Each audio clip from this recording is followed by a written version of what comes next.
Oração a toda hora. Momento devocional.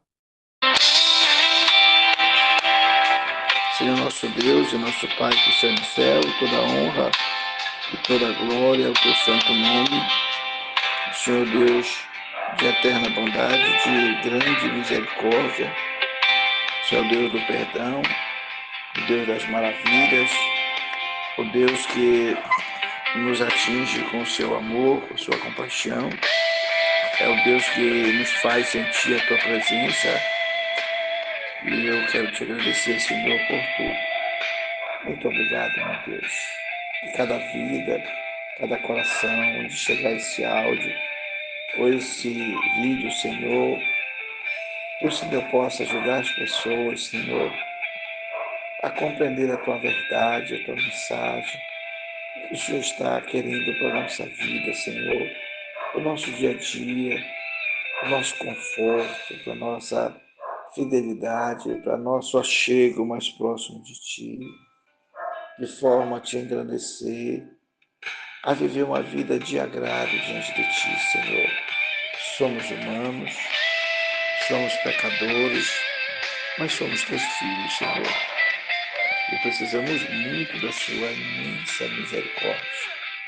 Nos atinge, Senhor, com Teu perdão, Senhor, direto. Porque sem o Teu perdão nós não somos fortes o suficiente para enfrentar as lutas, as barbáries e os problemas mais difíceis de vencer.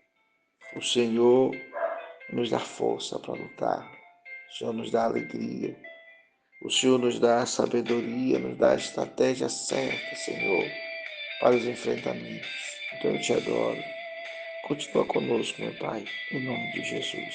Bendito seja o nome do Senhor Jesus. Mais uma vez estamos diante do Pai, do Filho e do poderoso Espírito Santo. Nós estamos hoje no dia 23 de novembro, como Jesus Cristo é mencionado na carta de Paulo no Novo Testamento. Logo, nós estamos mais próximos do final do ano. Hoje nós estamos na segunda parte da Epístola aos Hebreus. A Epístola aos Hebreus ensina que Jesus Cristo é maior do que a lei, porque Ele mesmo deu-nos a lei. Também ensina que os profetas recebem poder pela fé nele, e que ele era o grande sumo sacerdote no qual os sacrifícios do Velho Testamento foram cumpridos, que ele é maior do que os anjos, que por meio de seu sacrifício expiatório podemos receber a remissão dos nossos pecados. Parte 2. Nosso versículo de ouro diz assim: nada em toda a criação está oculto aos olhos de Deus. Tudo está descoberto e exposto diante dos olhos daquele a quem havemos de prestar conta. Hebreus 4:13.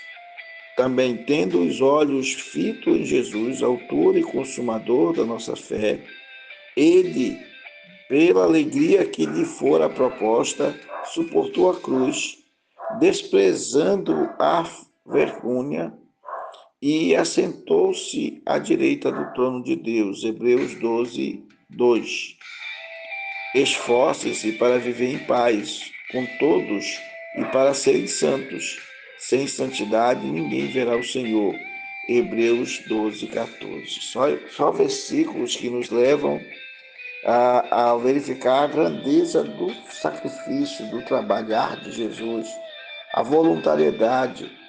Aqui diz que ele suportou toda a vergonha, mas ele suportou com alegria, né? Ele, tendo os olhos fitos em Jesus, autor e consumador de nossa fé, ele, pela alegria. E qual é essa alegria que estava proposta? Do resultado do seu trabalho, como está escrito no livro de Isaías. Ele verá o resultado de seu trabalho, diz a palavra de Deus, Isaías 53. A verdade inquestionável diz assim: dentre várias exortações dadas na carta aos Hebreus, discute sobre a importância das seguintes coisas. Por que é tão importante reunir na igreja ou no templo, né? Ou na congregação? Hebreus capítulo 10, verso 25. Não deixe de se congregar, ou não deixemos a congregação como é o jeito de alguns, né? Congregar, estar presente, orar junto, cantar junto, adorar junto. Isso faz parte da família divina. Assim como é bonito fazer festa, trazer todos os convidados, amigos, trazer pessoas importantes do nosso coração, nossos familiares mais chegados, assim também a casa onde se adora a Deus, onde se glorifica a Deus, deve ser uma casa que a gente deseja estar lá. Agora, cada um de nós temos que proporcionar uns aos outros o melhor da nossa alegria, o melhor do nosso contentamento, o melhor da nossa disposição mental, do nosso carinho, respeitando, porque ali está a pessoa que precisam de Deus. Precisam de abraço, precisam de apoio, precisam de hospitalidade da parte de cada um de nós. Por que temos que congregar? Hebreus capítulo 13, versos 7 e 17 diz assim: dê ouvidos e obedeçam aos líderes espirituais. A gente sabe que tem liderança que ela não tem uma vida espiritual tão apegada, tão envolvida. São pessoas secas e vazias, que só repetem o que ouvem ou copiam dos outros. Mas existem líderes espirituais que realmente estão de joelhos, estão clamando, estão orando. Muitos deles jejuam, consagram, lê a palavra para poder transmitir, buscam conhecimento, até para levar as pessoas que estão com eles a ficarem melhor diante de Deus, a se aperfeiçoarem. Bendito seja o nome do Senhor. Aí nós temos o porquê e aqui o como. Hebreus capítulo 3 e 6 diz: mantenham firme a esperança. Como eu vou estar na casa de Deus? Como eu vou me congregar? Mantendo-me firme na esperança e na confiança em Deus. Não tem como eu servir a Jesus e não ter confiança de que Ele vai me abençoar, de que Ele está me ouvindo, de que Ele vai me perdoar, de que Ele tem ali naquele lugar, Ele tem bênção para todos. A gente precisa ter esse olhar focado. Destaque: portanto, convém nos atentar com mais diligência para as coisas que já temos ouvido, para que em tempo algum nos desviemos dela. Porque se a palavra falada pelos anjos permaneceu firme, e toda transgressão e desobediência recebeu a sua justa retribuição, como escaparemos nós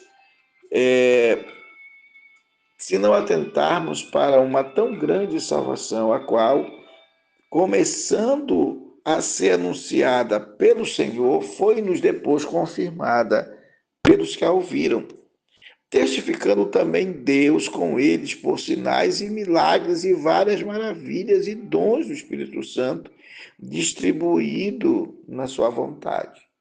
Isso está no final de Mateus, né? No livro de Mateus, lá está escrito que Jesus cooperava com os apóstolos. Eles iam pregar o evangelho e Jesus estava cooperando com os milagres. Aí diz assim: porque não foi aos anjos que sujeitou o mundo futuro de que falamos, mas em certo lugar testificou alguém dizendo: que é o homem para que eu me lembre dele, né? Ou te lembre? Ou o filho do homem para que eu visite? Tu o fizeste um pouco menor do que os anjos, de glória e de honra o coroaste e o constituíste sobre as tuas mãos. Deus nos visitou por meio de Jesus. A Bíblia diz que ele esteve entre nós, ele se fez carne e habitou entre nós. E vimos a sua glória como a glória do unigênito do Pai. Quem fala isso são os seus apóstolos. O apóstolo João. Ele afirma que ele viu a glória de Jesus, ou de Deus através de Jesus. Aí todas as coisas lhe sujeitar-te. Tem também, vemos, porém, coroado de glória e de honra aquele Jesus que fora feito um pouco menor do que os anjos, por causa da paixão da sua morte. Porque os anjos não morrem, os anjos não passam por privações, os anjos não têm que enfrentar algozes mentirosos. Tanto é que o anjo que sai da presença de Deus para trazer a resposta a Daniel não enfrentou Satanás. Ele ficou lá. E ele ficou dizendo que o Senhor te repreenda. Por quê? O anjo não precisa lutar, mas Jesus precisou lutar por nós, se sacrificar por nós, se entregar por nós. Por isso, neste momento, ele era menor que os anjos. E ele estava num corpo humano, e o homem é menor que os anjos por causa do pecado. Mas Jesus só passou um pouco de tempo assim, porque logo que ele morreu, ele ressuscitou para a glória de Deus. Porque convinha que aquele para quem todas as coisas é mediante tudo que existe, trazendo muitos filhos à glória, consagrasse pelas aflições o príncipe da salvação deles. E Jesus, que é Jesus, né? O nosso grande Salvador. Hebreus capítulo 2, verso 1 a 10. Nossa leitura diz assim: porque assim o que santifica como os que são santificados são todos de um. Por cuja causa não me envergonho de chamar irmãos, dizendo: anunciarei o teu nome aos meus irmãos, cantar-te-ei louvores no meio da congregação. E também porei nele a minha confiança, e ainda, eis-me aqui a mim e aos filhos que Deus me deu. Jesus nos trata não só como irmão, como está aqui no versículo anterior, né? Mas ele nos trata como filhos seus, como filhos na fé, como alguém que precisa ser adotado, como alguém que precisa de um conforto, de um carinho. Jesus é essa personagem maravilhosa enviada por Deus, esse filho amado. Aí diz aqui: e visto que os filhos de Deus participam da carne e do sangue, também ele participou das mesmas coisas, para que pela sua morte aniquilasse o que tinha o império da morte, isto é, o diabo. Se o diabo pensou que ele ia comandar a terra pelo resto da sua existência, ele se trollou, porque Deus não vai deixar. O diabo tenta de todas as maneiras, mas quando Deus ama você e você ama a Deus, não existe espaço para o espírito maligno, não existe espaço para a derrota. Existe espaço para a luta e para a guerra. Porque para sermos vencedores, nós temos que batalhar. Mas nenhum vencedor será vencedor sem coroação. Deus tem coisa boa para nós. E livrar-te todos que com medo da morte estavam por toda a vida sujeitos à servidão, porque, na verdade, ele não tomou os anjos, mas tomou a descendência de Abraão, pelo que convinha que em tudo fosse semelhante aos irmãos, para ser misericordioso e fiel, sumo sacerdote daquilo que é de Deus, para expiar os pecados do seu povo, porque naquilo que ele mesmo, sendo tentado, padeceu, pôde socorrer aos que são tentados. Porque Jesus, ele é humano, ele foi humano, né? Ele agiu, ele teve um corpo humano. Então ele sabe o que é ser tentado, os pensamentos, sabe, a cogitação dos outros, o ódio dos outros, a ira dos outros, a provocação dos outros contra uma pessoa que só quer fazer o certo, só quer fazer o bem, só quer fazer a coisa funcionar da maneira correta. Então a carta aos Hebreus testifica sobre a superioridade de Jesus Cristo. Ele é maior que os anjos, tem um nome mais excelente, é chamado de mais elevado. Os anjos são servos de Deus. Jesus Cristo é o Filho.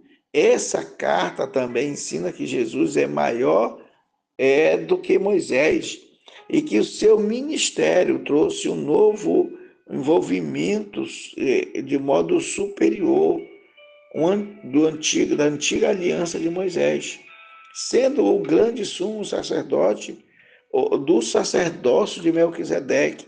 O sacerdócio de Cristo é maior do que os sumos sacerdotes que a lei de Moisés instituiu.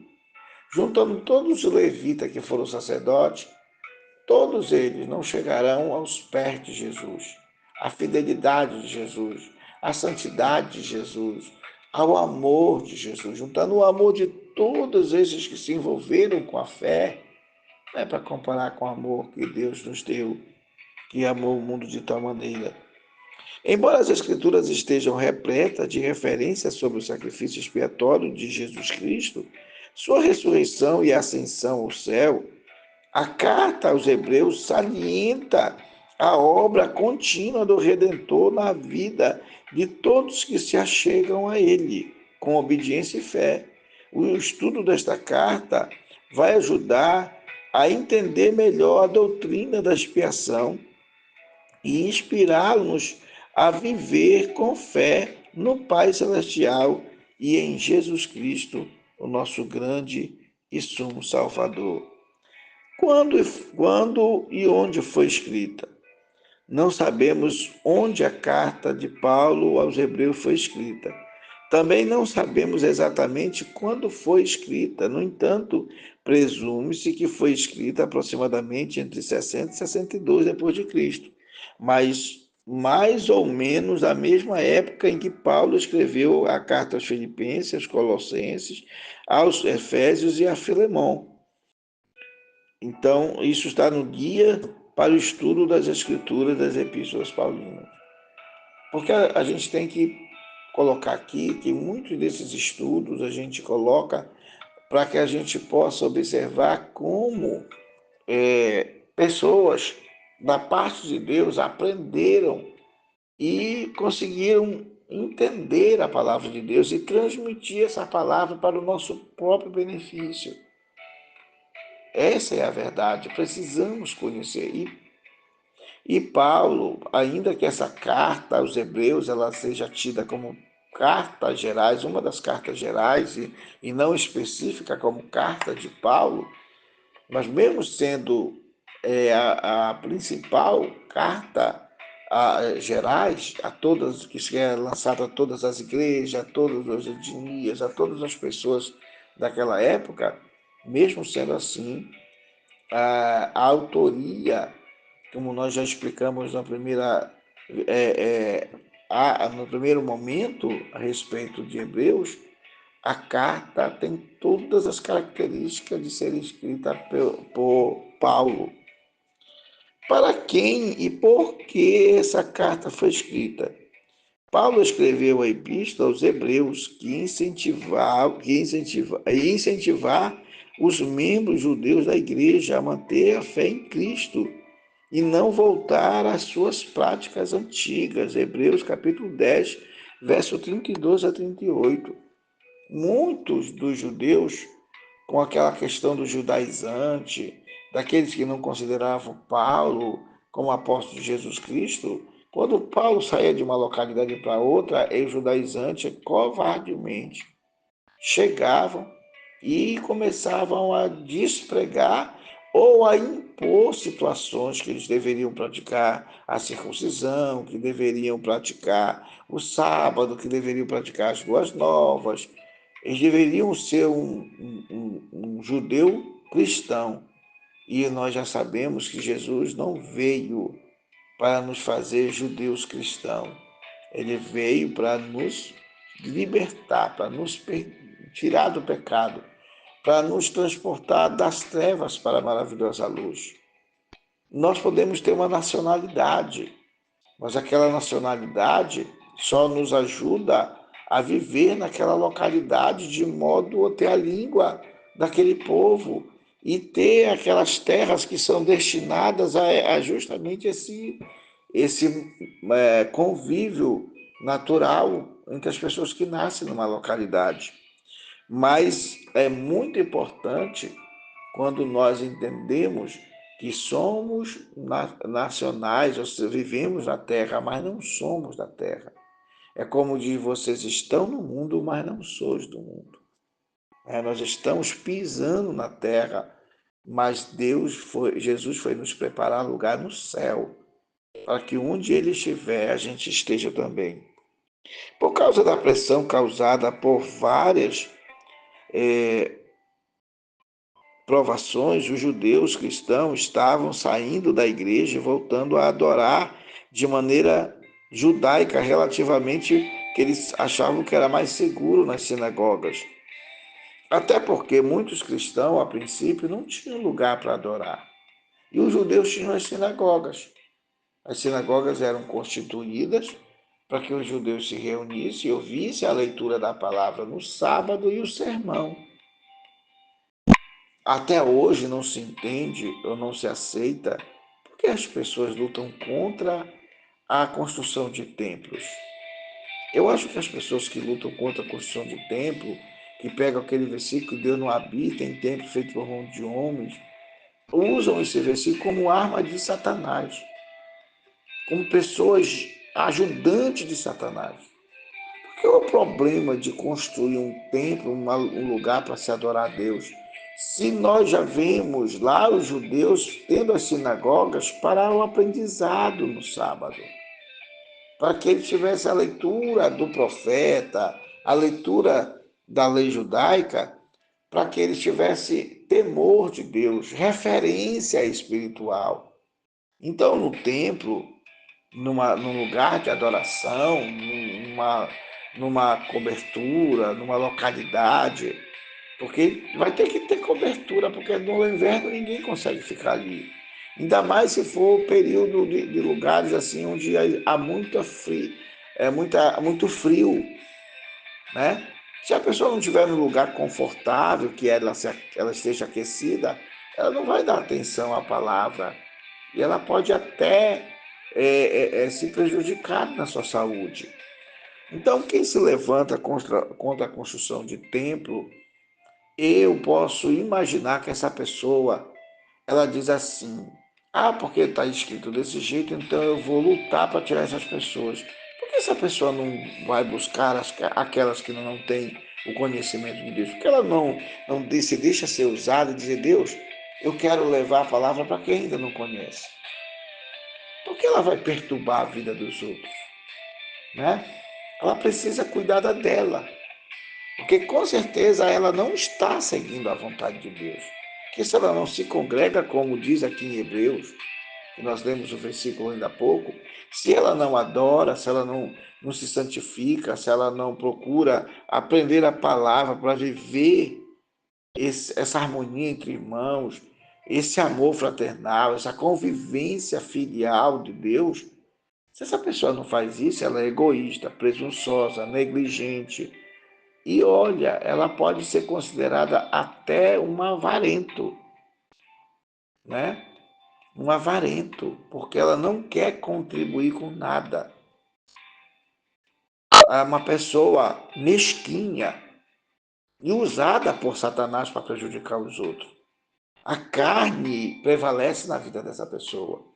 Então, aqui nos textos, nós aprendemos que Jesus veio. Jesus não criou congregação, porque ele veio para anunciar só o evangelho. Então, mas ele disse para os discípulos. E quando ele falou para Pedro as 3 vezes: tu me ama, que Pedro disse: tu sabes todas as coisas, o Senhor disse: apacenta as minhas ovelhas. Não se apacenta a ovelha só solta no campo. Tem que ter o curral das ovelhas, um lugar para tratar das feridas, um lugar para as ovelhas parirem, né? Ou gerarem, um lugar para cuidar delas quando ela está doente. Não pode ficar só no aí, tem uma cobertura ali para poder tratar daquelas que estão doentes. Não é só no tempo, apesar de ser animal, mas nós não somos animais, nós somos seres humanos. Aprendemos a viver dentro de casa. Começou pela tenda, pelas cavernas.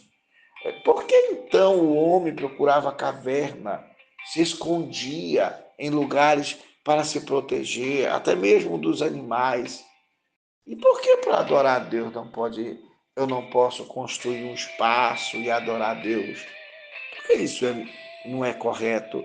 Porque essas pessoas, elas estão naquele mesmo tempo, com aquele mesmo pensamento que aquela que diz assim, olha, não pode ler a Bíblia no celular, não pode ler a Bíblia no tablet. Aí eu fico imaginando essas pessoas, elas não deveriam ler a Bíblia em parte nenhuma. Porque quando as primeiras escritas foram feitas nas paredes das cavernas. Foram feitas de forma coliforme, através de um tabletzinho que eles escreviam, que eles faziam de barro, né? Uma argamassazinha, e em cima daquilo eles escreviam e deixavam secar. Depois veio o papiro, que juntava aquele monte de papiro junto, pressionavam, e isso transformava numa espécie de um papel. Depois veio o pergaminho. Essas pessoas deveriam continuar lá no papiro, lá nas taubinhas coliformes, deveria ser isso. E não lendo, porque agora nós temos a Bíblia condensada, só naquele livro a gente pode ler. Não, a Bíblia, a palavra de Deus, ela não depende do livro. Se ela tiver um texto bíblico tirado, jogado no chão, se a pessoa que lê como palavra de Deus, crê como palavra de Deus, ainda que ela esteja tirada de contexto, mas se a pessoa toma pela fé e adora a Deus por ter o privilégio, ela vai. Nós temos casos da perseguição contra os cristãos, que as pessoas não podem ler a Bíblia, porque elas fazem o culto no escuro, por causa dos soldados que as perseguem para matar. E elas fazem o culto dela de madrugada no escuro. Elas aprendem a palavra, decoram a palavra no coração, e quando o orientador, o dirigente do culto, eles cantam os hinos decorados, chama alguém e diz, olha, você vai ler o texto tal. A pessoa tem de cor, porque eles dividem, tu fica com capítulo tal, o outro fica com capítulo tal, o outro fica com o livro tal, e a pessoa aprende, decora aquilo para ela citar a palavra. Ela não tem a Bíblia lá escrita, elas estudaram e elas não podem andar com aquela Bíblia, porque se forem vistas, elas serão presas e mortas. Então é louco, a gente vê cada pessoa querendo, sabe, mitigar, fazer a pessoa ficar ali opressa e só seguir do jeito delas. Elas continuam acreditando que se costura só com passando cuspe na boca. Não, as coisas foram se profissionalizando, se organizando. E hoje a gente tem a Bíblia em celular, em tablet, em computador. Enfim, nós precisamos ter o cuidado com a palavra. A outra coisa é que a carta aos Hebreus é um dos poucos lugares na Bíblia que lemos a respeito dos profetas e do Melquisedeque, que acontece o encontro dele quando Abraão vem daquela perseguição para tomar as pessoas que foram dominadas e levadas de Sodoma, de Gomorra e de outros 5 lugares ali, e Abraão pega seus trabalhadores e vai e consegue trazê-los, e ele tem um encontro com Melquisedeque.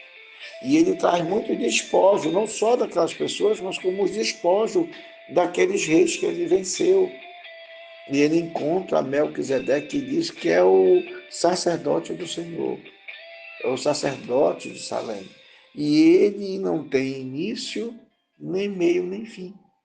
Porque assim como só Abraão teve encontro com ele, nunca mais conversou. Aí a Bíblia trata isso como um mistério que aponta para Cristo, que não tem início, meio, nem fim. Quem é que sabe? Mas Jesus nasceu de Maria. Não. Jesus recebeu o corpo humano através de Maria. Quando a criança vem ao mundo, a criança Jesus, não era uma criança normal, comum, era uma criança gloriosa, uma criança que a presença das pessoas do lado delas, elas se sentiam tão abençoadas que a Bíblia diz que conforme foram os pastores ver o que os anjos falaram para eles, eles saíram dali batendo no peito, alegres por tudo que eles tinham visto. Simeão, quando pega um menino no colo, ele se enche do Espírito Santo. Maria, quando abraça Isabel, o filho dela é cheia do Espírito Santo e ela também, através do abraço de Isabel, porque Jesus está dentro de Isabel, de Maria. Então pense que a presença de Jesus na sua vida, na minha vida, traz uma nova esperança, traz uma renovação espiritual. Aí diz assim também Cristo não se glorificou a si mesmo para fazer-se sumo sacerdote, mas aquele que lhe disse, tu és o meu filho, hoje te gerei, como também diz noutro lugar, tu és sacerdote segundo a ordem de Melquisedeque.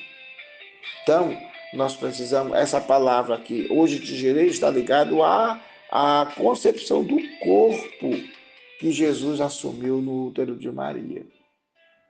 Então, ali ele se torna um pouco menor que os anjos, porque ele assume um corpo humano. E o corpo humano é o corpo que sofre, porque ele caiu em decadência.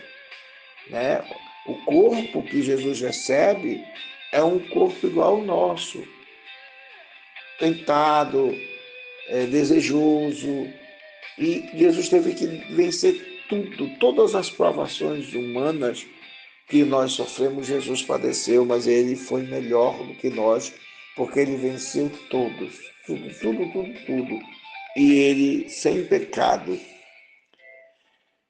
Então diz assim, o sacerdote servia como mediador entre Deus e o povo, sendo responsável por realizar rituais sagrados, como o sacrifício de animais, e transmitir a vontade de Deus através da lei. Eles eram considerados santificados para servir a Deus e tinham funções como supervisionar o serviço do tabernáculo e posteriormente no templo. Jesus, diferente dos outros sacerdotes, ele era o próprio templo. Ele era o sacerdote do seu próprio templo, que era o seu corpo. Era ele que, através dele, ele clamava. A Bíblia diz que ele fez orações pelos seus discípulos. Ele fez orações pelas pessoas. Ele levantou pães e peixe e quando ele levanta pães e peixe, que ele ora, se multiplicam. Porque a sua oração vem ao encontro do milagre de Deus. Acontece um milagre para a nossa vida. Então, Hebreus, de 1 a 6, Jesus Cristo é a imagem exata do Pai. Ele é maior do que os anjos em todo e do que os profetas, porque quando ele é menor, quando ele assume o corpo, se torna maior que os anjos depois que ele ressuscita. Ele é maior do que os anjos em todos os profetas. Por que ele é maior? Porque ele veio do céu. Aí é outra situação. O procederem de Moisés não é para comparar com o procedimento de Jesus. Os antigos israelitas que saíram do Egito não entraram no descanso do Senhor porque endureceram o coração contra Deus Pai através de Moisés. E hoje muitas pessoas endurecem o coração contra Jesus, que foi enviado do Pai para trazer a salvação ao homem. E finalmente, Jesus é maior que todos os sacerdotes. Jesus é superior a todos os sumos sacerdotes da lei mosaica. Também ele foi aperfeiçoado por meio do sofrimento. Jesus ele tem compaixão de nós e ele pode nos ajudar porque ele foi tentado, ele foi batido, ele foi chicoteado, ele foi crucificado numa cruz, pregado numa cruz, mas permaneceu em obediência à vontade de Deus, para a salvação de todos nós. Oremos ao Senhor. Senhor nosso Deus, mais uma vez estamos diante de Ti, te agradeço pelas pessoas que estão ouvindo essa mensagem maravilhosa e esta oração, Senhor, da primeira que já fizemos, na verdade a terceira que estamos fazendo, porque antes, Senhor, de começarmos esse áudio e vídeo, nós também, Senhor, oramos e clamamos a Ti.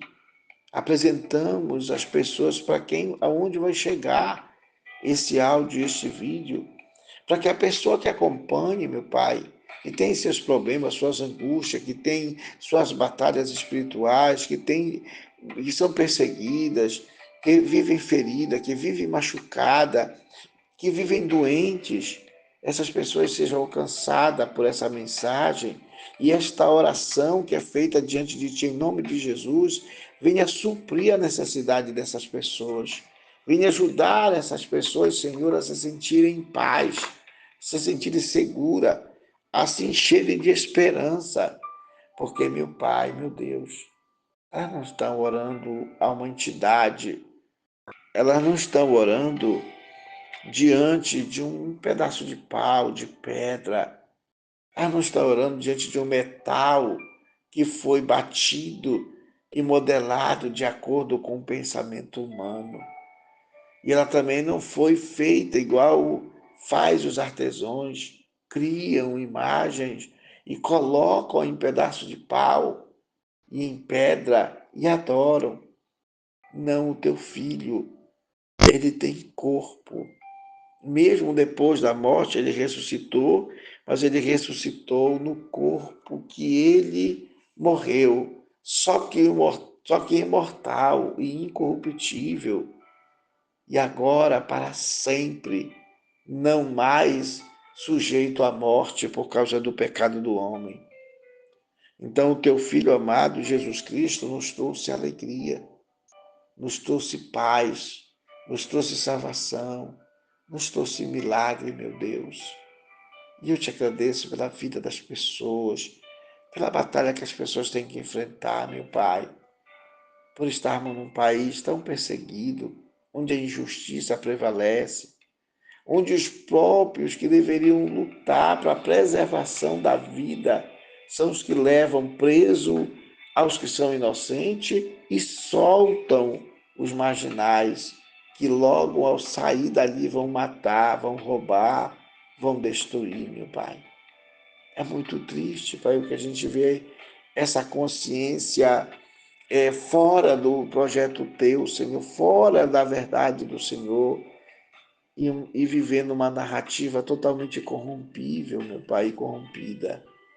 Mas nós te clamamos pelo brasileiro, nós te clamamos, Senhor, por cada estado desse país, nós te clamamos pela nossa capital, nós te clamamos pelo nosso estado do Pará, pela nossa Belém, por todos os municípios do Pará, nós te clamamos pelo Nordeste, onde as pessoas estão padecendo sede, que não tem carro-pipa para levar para todos, leva para uns que votam no prefeito, mas não leva para outros que não votaram, meu Pai. É toda uma geração de maldade que só o Senhor pode mudar a história da vida de cada um de nós.